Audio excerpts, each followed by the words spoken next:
परिस्थिती यावर डेकोरेशन केलंय। प्रथमतः आमचा गणपती बाप्पा हा सैनिकाच्या वेशात बसवलेला आहे। कारण मला असं दाखवायचंय की गणपती हा फक्त भक्तीच्या स्वरूपात नाही तर तो शौर्याच्या, कर्तव्याच्या आणि देशभक्तीच्याही स्वरूपात असू शकतो। त्याच्यानंतर इथं पहलगाम अटॅक दाखवलाय।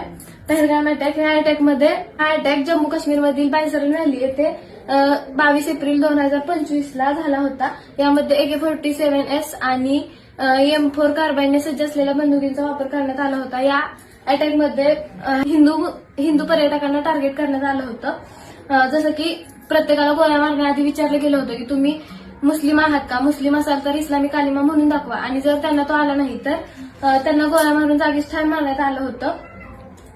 या हल्ल्यात विनय नहरवाल हे इंडियन नेव्ही बीच ऑफिसर होते। इथे ऑपरेशन सिंदूर दाखवलेलं आहे। ऑपरेशन सिंदूर मध्ये 7 मेच्या रात्री ऑपरेशन सिंदूर सुरू झालं कंप्लीट 23 ते 25 मिनिट ब्रह्मोस आणि काल्प एजी या 2 मिसाईल्स वापरून हे ऑपरेशन सिंदूर सुरू होतं। यामध्ये प्रमुख भूमिका सोफिया कुरेशी यांनी दाखवली होती।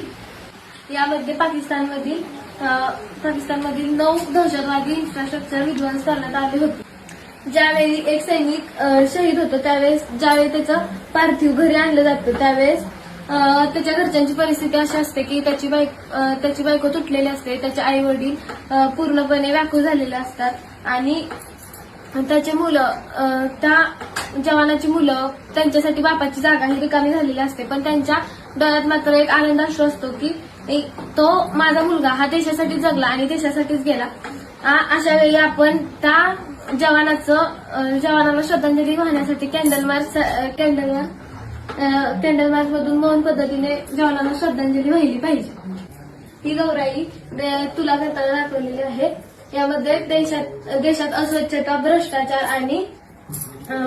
आणि व्यसनाधीन गेलेली पिढीचे पारडं जास्त खाली झुकलेलं आहे आणि देशाचं रक्षण करायचं या विचारानं जगणारी पिढी खूप कमी आहे, म्हणून ती पारडं वरती आहे।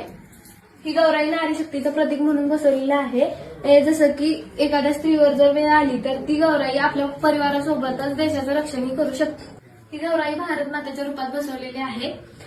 ही गौराई आपण भारत मातेच्या रक्षणासाठी कायम तटस्थ राहिलं पाहिजे आणि भारतात राहताना मिळून मिसळून राहिलं पाहिजे।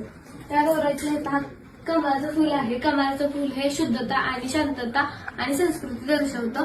कमळाच्या फुलाप्रमाणे आपण भारतात राहताना आपली संस्कृती जोपासून शांततेत मिळून मिसळून राहिलं पाहिजे।